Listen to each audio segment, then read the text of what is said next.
What is going on, guys? Today I'm going to do the Dream Garage Challenge. I got nominated for this by Behind the Wheel. I'm going to put a link to his channel down below in the description. So thanks for the nomination.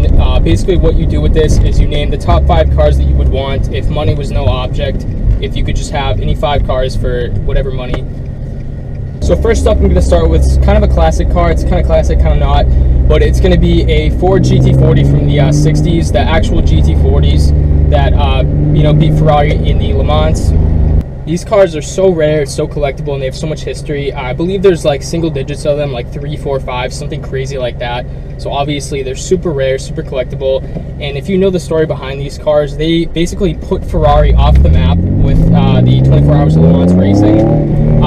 Enzo Ferrari kind of slapped Henry Ford in the face when Henry Ford tried to buy Ferrari from him. So then Henry Ford was all pissed off, and he wanted to make a car that would beat Ferrari in the Le Mans. So he told his engineers to do just that, and he told them there was no budget, spend whatever you want, just make a car that's going to beat Ferrari. And Ferrari has never won the Le Mans ever since that car was invented, and it beat them.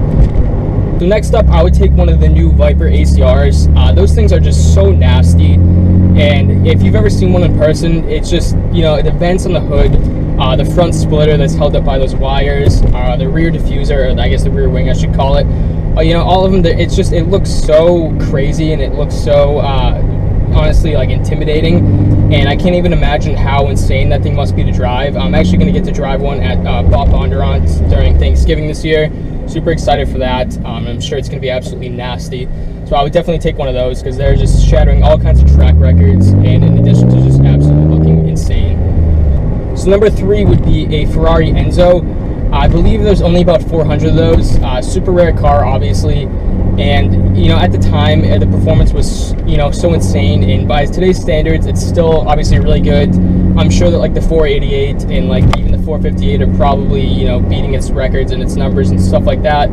But with the Enzo, obviously, it was only a manual. And kind of like the Viper, it's just so raw and so bare bones. There's no nannies in it. It's all you. It's all the driver, which I really like. So I would definitely take one of those. Number 4 would be a Porsche Carrera GT. Very similar to the Enzo in that it was just so insane when it came out, and it's still obviously really fast and really insane by today's standards. I'm sure the 911 Turbo and the 918 are obviously way faster, both in a straight line and around a track.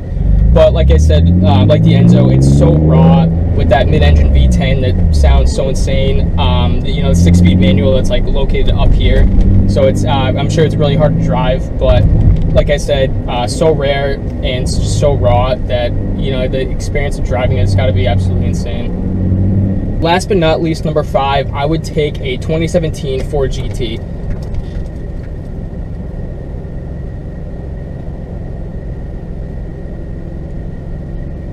So far I've named a lot of kind of raw, untamed, and a lot of more classic kind of cars. So far, obviously, the first 4 that I've picked are a lot more, kind of raw, untamed, a lot more classic and retro. At least, well, the Viper's not really classic. Neither is an Enzo or a Carrera GT. But they're a lot more kind of old school in the way that they drive, being, rear-wheel drive with only a manual, with the big, V10s and V12s. So I would love the new Ford GT just because I would want something with that new crazy technology with the twin turbo V6, the dual clutch, the insane futuristic styling. And allegedly it is going to have the best power to weight ratio of any production car ever made. I'm not completely sold on that just because Ford's been kind of beating around the bush. They haven't really given us any actual numbers for power, weight, that kind of stuff.